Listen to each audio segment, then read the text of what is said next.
नमस्कार दोस्तों, बहुत बहुत स्वागत है आपका अपने channel incredible study with RP में। और आज के वीडियो में हम लोग सीखेंगे शुंग वंश और सातवाहन वंश के बारे में जानकारी करेंगे।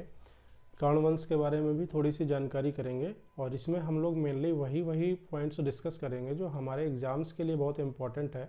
बाकी सारे पॉइंट्स पर डिस्कशन में टाइम वेस्ट नहीं करेंगे। इसके पहले हम लोगों ने मौर्य वंश के बारे में जानकारी करी थी। मौर्य वंश का पूरा वीडियो मैं सारे वीडियोज़ अपलोड कर चुका हूँ, पार्ट 1, पार्ट 2, पार्ट 3, पार्ट 4 तक करके। और इस तरह से मैंने एंशिएंट हिस्ट्री के लगभग सभी वीडियोस को अपलोड किया हूँ अपने चैनल पर।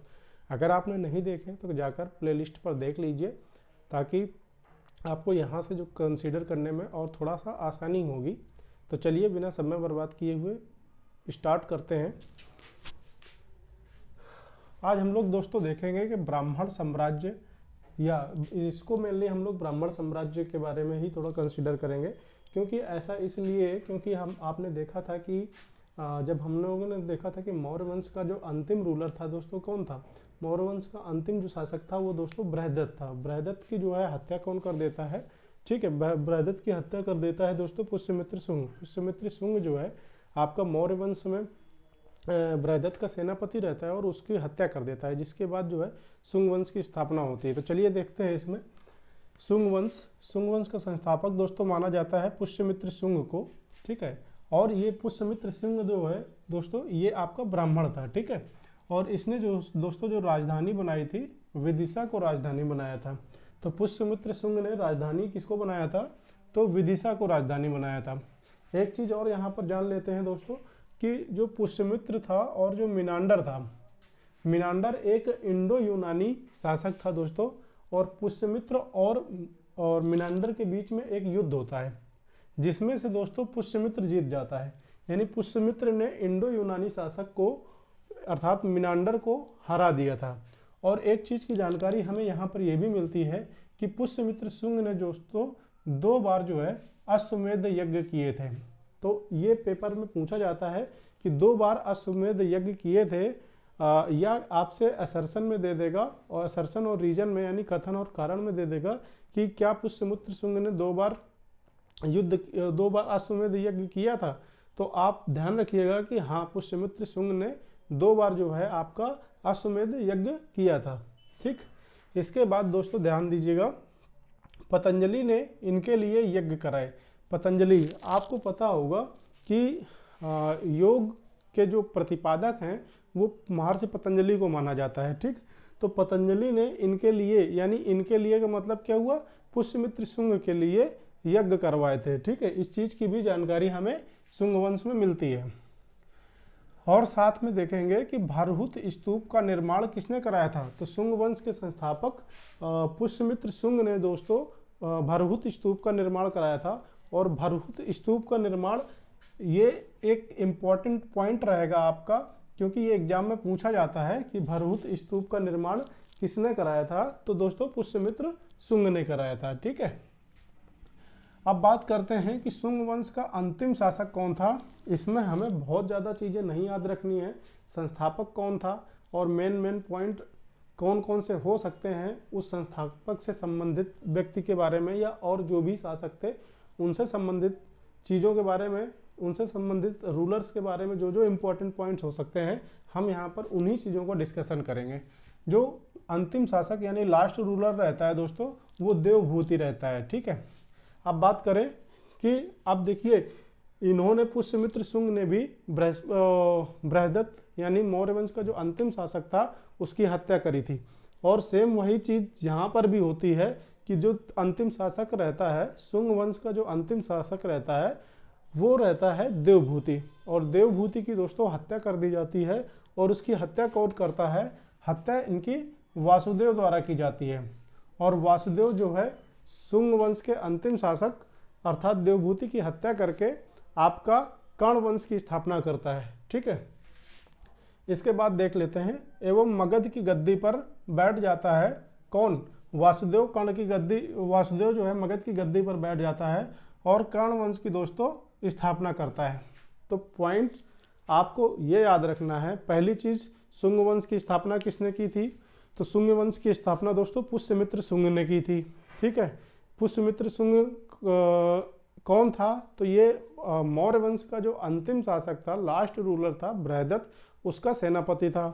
ठीक, इसके बाद पुष्यमित्र शुंग ने जो शुंग वंश की स्थापना कर दी। फिर इसके बाद शुंग वंश का अंतिम शासक कौन था? तो शुंग वंश का दोस्तों अंतिम शासक होगा कौन? आपका देवभूति होगा। तो देवभूति की हत्या कौन कर देते हैं? तो देवभूति की दोस्तों हत्या करते हैं वासुदेव। वासुदेव ने देवभूति की हत्या करके आपका कौन सा? कर्ण वंश की स्थापना कर लेते हैं। ठीक, तो ये पॉइंट आपका हो गया। कर्ण वंश की स्थापना हो जाती है और अंतिम राजा दोस्तों कर्ण वंश में क्या कौन रहता है? सुशर्मा रहता है। ठीक है, यानी कर्ण वंश की स्थापना किसने करी? तो वासुदेव ने करी। कर्ण वंश के अंतिम रूलर कौन थे? तो वो आपके सुशर्मा रहते हैं। सुशर्मा की भी हत्या हो जाएगी। सुशर्मा की हत्या कौन करेगा? तो सिमुक जो है सुशर्मा की हत्या कर देते हैं। और शिशुर कब करते हैं सिमुक हत्या? तो 60 BC में करते हैं। और 60 BC में हत्या करके सातवाहन वंश की स्थापना हो जाती है। अब इनमें से तो इतने ही पॉइंट इंपॉर्टेंट थे आपके। सातवाहन वंश की स्थापना कैसे होती है?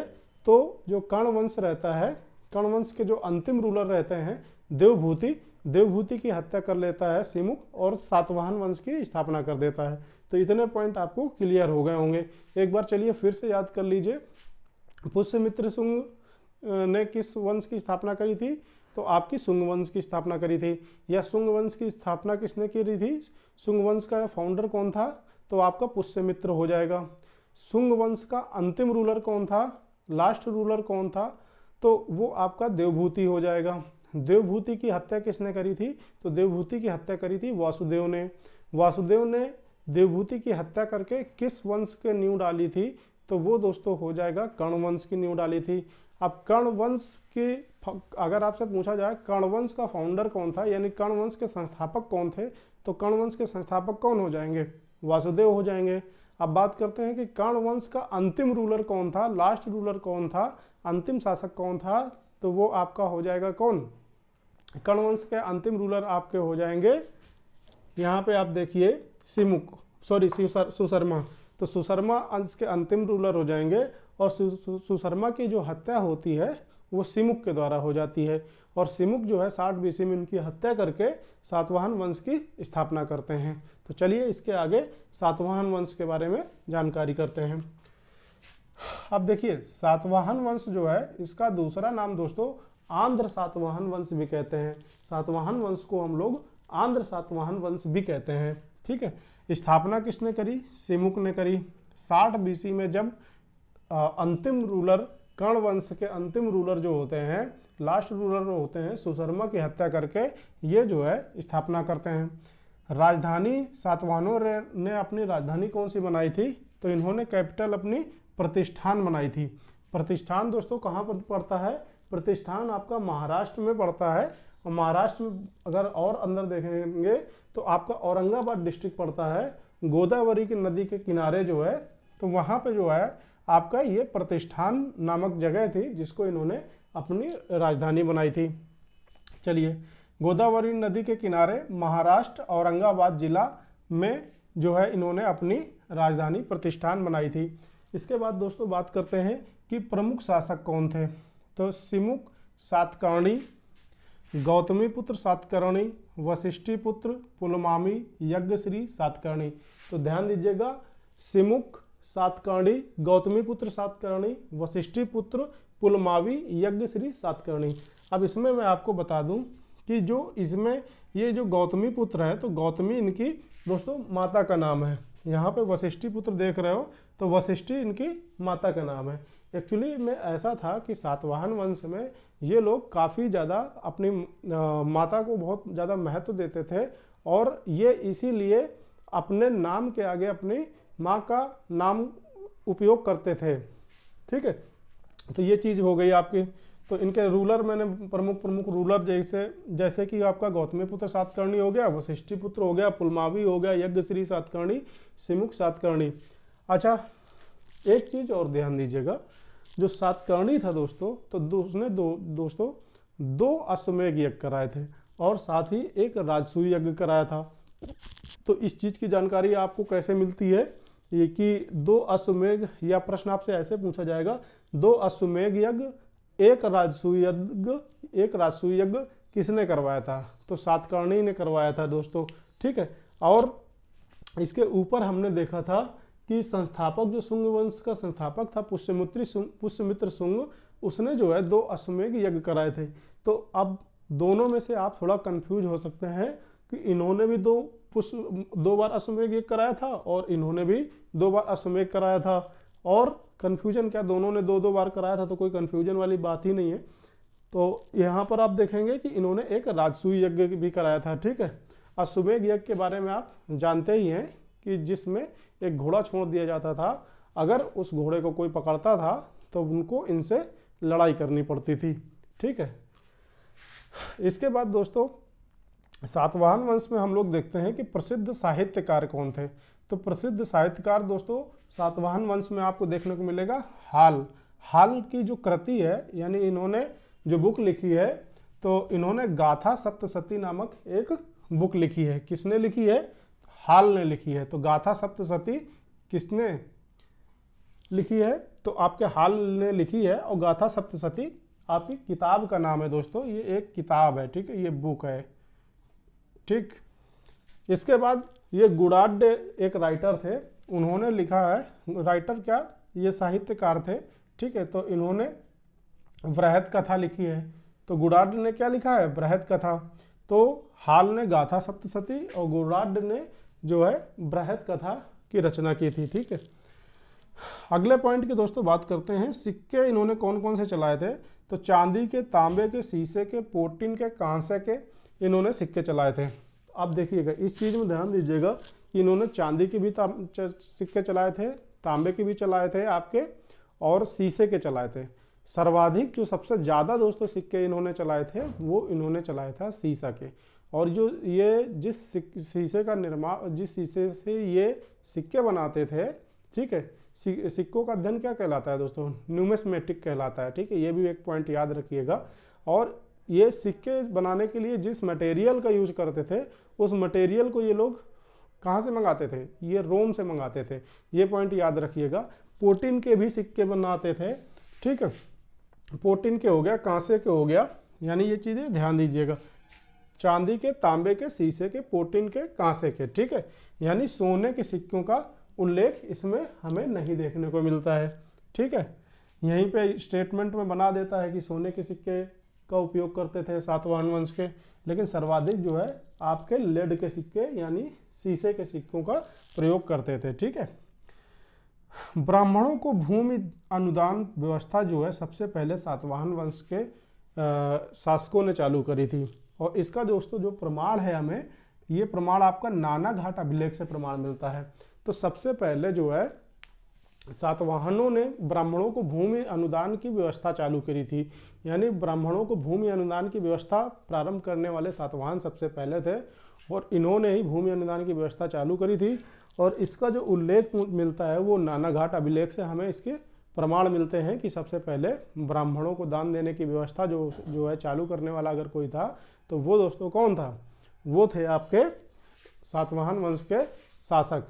अब उनमें से किसी का भी नाम ले सकते हो, सभी जो है ऐसा करते थे। इसके बाद इनके सातवाहनों की दोस्तों जो भाषा थी वो प्राकृत भाषा थी, और लिपि थी दोस्तों, तो लिपि दोस्तों ब्राह्मी थी। तो सातवाहनों की जो भाषा थी वो प्राकृत थी और लिपि थी दोस्तों ब्राह्मी। मात्र सत्तात्मक मैंने यहाँ पर लिखा हुआ है, लेकिन मात्र सत्तात्मक वो एक तरह से अपनी माँ के लिए जो आदर व्यक्त करते थे, इसलिए वो अपने नाम के आगे इस शब्द का प्रयोग करते थे, यानी अपने नाम के आगे माँ का नाम लोग लगा लेते थे। जैसे गौतमी पुत्र सातकर्णी और वशिष्ठी पुत्र, तो वशिष्ठी उनकी माता का नाम होता था, और गौतमी पुत्र सातकर्णी में गौतमी उनकी माता का नाम हुआ करता था।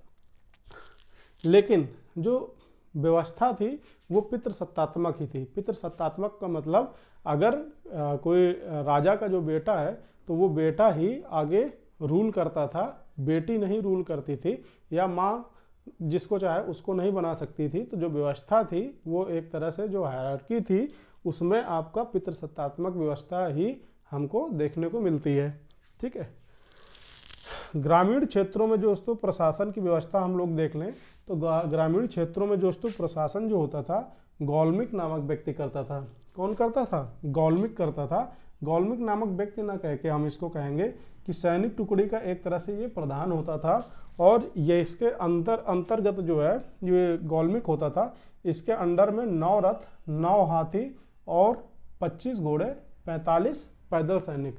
9 रथ होते थे और 45 पैदल सैनिक होते थे, 9 हाथी होते थे और साथ में 25 घोड़े हुआ करते थे। ठीक है, ये गौलमिक के अंतर्गत। और गौलमिक का काम क्या होता था? तो ये आपकी व्यवस्थाएं देखता था, ग्रामीण क्षेत्रों में प्रशासन की व्यवस्थाएं ये देखा करता था। इसके बाद दोस्तों देखते हैं स्थापत्य कृतियाँ। स्थापत्य कृतियों में देखते हैं कार्ले का चैत्य, अजंता एलोरा गुफाओं का निर्माण, अमरावती कला का विकास। तो हमें इसमें क्या देखने को मिलता है कि स्थापत्य कलाओं में हमें जानकारी मिलती है कार्ले का चैत्य, कि इन्होंने कार्ले का चैत्य नामक आर्किटेक्चर बनवाया हुआ था, अजंता एलोरा की गुफाओं का निर्माण कराया था और साथ में अमरावती कला का भी विकास किया था। अब आपके दिमाग में ये प्रश्न आ सकता है कि आखिर अजंता एलोरा की जो गुफाएं थी, एलोरा की गुफाओं का निर्माण तो राष्ट्रकूटों ने करवाया था। तो आपको जो भी ऑप्शन में मिले आप उसमें कर सकते हो। अगर उसमें सातवाहन वंश के शासकों का नाम दिया है या सातवाहन वंश के बारे में दिया गया है या राष्ट्रकूटों के बारे में दिया गया है, जो आपको ऑप्शन में मिले आप उसको कर सकते हो। ठीक है, इसके भी प्रमाण मिलते हैं कि सातवाहनों ने अजंता और एलोरा की गुफाओं का निर्माण कराया था। ठीक है, इसके बाद दोस्तों देखते हैं सभी शासक जो हैं इसके दक्षिण पथ के स्वामी कहे जाते थे। अब चूंकि ये आपके साउथ इंडिया में ही रूल करते थे, इसलिए इनको दक्षिणापथ के स्वामी कहा जाता था। ठीक है, इसके बाद उत्तर एवं दक्षिण भारत के मध्य सेतु का कार्य किया।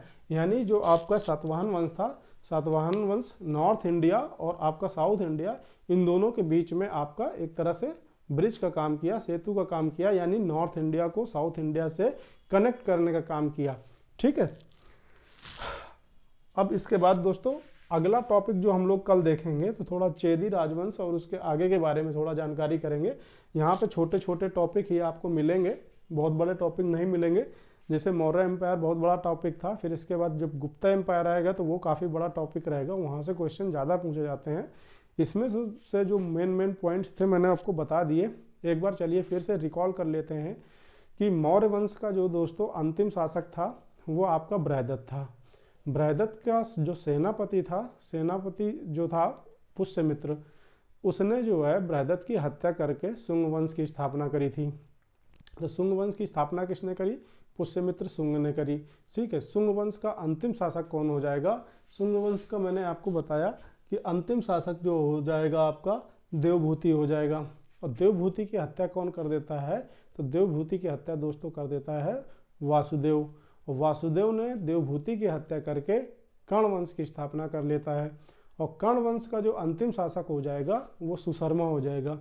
जो सुशर्मा की हत्या कौन कर देगा? सुशर्मा की हत्या दोस्तों सुशर्मा की जो हत्या करेगा उसका नाम हो जाएगा सातवाहन वंश का जो पहला संस्थापक था अर्थात सिमुक। 60 BC में सिमुक ने सुशर्मा की हत्या कर दी। इस तरह से जो है सातवाहन वंश की स्थापना हो गई। सातवाहनों में हमने देखा कि ये लोग जो है अपनी माँ का बहुत ज़्यादा आदर करते थे और इन्होंने कई सारे स्थापत्य कलाओं का भी निर्माण कराया। और हम लोग ये भी देखते थे कि इनको जो है उत्तर और दक्षिण भारत में के मध्य एक सेतु के रूप में सातवाहन वंश के शासकों को हम लोग जानते थे। ठीक है, हालांकि इनकी जो बताया कि जो व्यवस्था थी पितृसत्तात्मक ही थी, लेकिन माँ के लिए इनके अंदर बहुत आदर था। इसलिए ये लोग जो क्या करते थे कि अपने नाम के आगे जो है माँ का नाम उपयोग करते थे, जैसे कि गौतमी पुत्र सातकर्णी और वशिष्ठी पुत्र। ठीक है, तो इस तरह से हम लोगों ने देख लिया। बाकी 2 रचनाएं देख लेते हैं। हाल ने गाथा सती लिखा है और गुडार्ड ने बृहद कथा लिखा है। तो गुडार्ड ने बृहद कथा लिखा है और हॉल ने गाथा सप्तशती लिखा है। तो ये कुछ पॉइंट हो जाएंगे आपके। और ये वाला पॉइंट तो याद ही रखिएगा कि सबसे ज़्यादा सातवाहनों ने ही शीशे के सिक्के चलाए थे और ये जो सिक्का बनाते थे उसका जो मटेरियल आता था वो आपका रोम से मंगाते थे। और एक पॉइंट आपको इसमें याद रखना होगा, वो ये है कि जो सातवाहन वंश के लोग थे वो बहुत ज़्यादा जो है ब्राह्मणों को भूमि अनुदान देते थे। यानी कि ब्राह्मणों के भूमि अनुदान की सबसे पहली अगर व्यवस्था हमें कहीं से देखने को मिलती है, भूमि दान की व्यवस्था अगर हमें कहीं पर देखने को मिलती है, तो वो हमें सबसे पहला अगर उल्लेख कहीं पर मिलता है वो हमें यहीं से मिलता है, यानी सातवाहन वंश के शासकों द्वारा ही भूमि दान देने की व्यवस्था हमें देखने को मिलती है। और इसका मैंने बताया कि इसका प्रमाण कहाँ से मिलता है, तो इसका प्रमाण दोस्तों नाना घाट अभिलेख से जानकारी मिलती है कि ये लोग जो है भूमि दान में देते थे। तो इस तरह से इसमें जितने भी पॉइंट्स बन सकते थे हम लोगों ने देख लिए। लास्ट पॉइंट एक और देख लीजिएगा कि जो है ये वाला पॉइंट, गौल्मिक ग्रामीण क्षेत्रों में जो प्रशासन करता था उसे हम लोग गौल्मिक कहा जाता था। आपसे direct to the point question पूछा जा सकता है गौल्मिक क्या था, तो एक तरह से आप याद रखिएगा कि ग्रामीण क्षेत्रों में जो एडमिनिस्ट्रेशन का काम देखता था व्यक्ति उसे ही हम लोग गौल्मिक कहते थे। ये एक तरह का सेना की छोटी सी टुकड़ी का एक तरह से अधिकारी होता था या प्रधान होता था, जिसके अंतर्गत 9 रथ होते थे, 9 हाथी होते थे, 45 पैदल यात्री या कह सकते हो, पैदल यात्री नहीं, पैदल सिपाही कह सकते हो कि 45 पैदल सिपाही लेकर चलता था। तो इस तरह से हम लोगों ने ये सारे पॉइंट्स आपसे डिस्कस किए। तो इस वीडियो में फिलहाल इतना ही। आपको वीडियो कैसे लगा कमेंट करके बताइएगा। Thank you very much for watching this video. अगर आपने चैनल ना सब्सक्राइब किया हो तो चैनल सब्सक्राइब कर लें ताकि आने वाले वीडियोज़ की नोटिफिकेशन आपको